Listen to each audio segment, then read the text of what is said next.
Maraqlı bir kadrımız var, onu əgər mümkünsə təqdim edir. Ümumiyyətlə bilirsiniz, sənət adamları bir sıra hallarda vətəndaşlarla çox da belə sıx təmasda olmurlar. Onların toylara gedənləri filan axır vaxtlar bilirsiniz də, mühafizə ilə filan. Düzdür, mən indi haqqında danışacağım sənətçini heç mühafizəçi ilə bir yerdə toya gedən görməmişəm.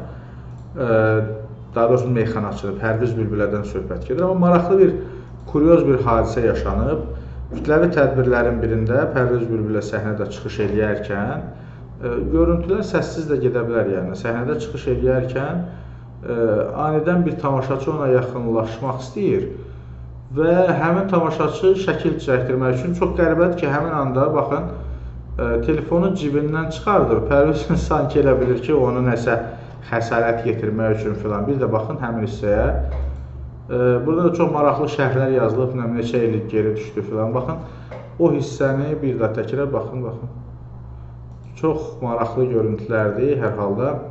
Burada bilirsiniz nətərdir məsələ? Yəni, bu indi bir kuryoz hadisə kimi biz bunu təqdim elədik. Amma son zamanlar bu sənət camiyyəsi ilə bağlı kifayət qədər nətər deyərlər, xoşa gəlməz gedişatlar var, nə bilim, nüanslar var, hadisələr var.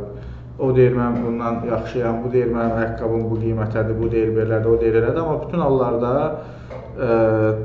mənim gəldiyi bir qənaət var ki, Azərbaycan tamaşaçısı, Azərbaycan vətəndaşı ümumiyyətlə 30 ildir ki, təxminən, lap deyək 25 ildir ki, sənətkarı dolandırmır, acından öldürür.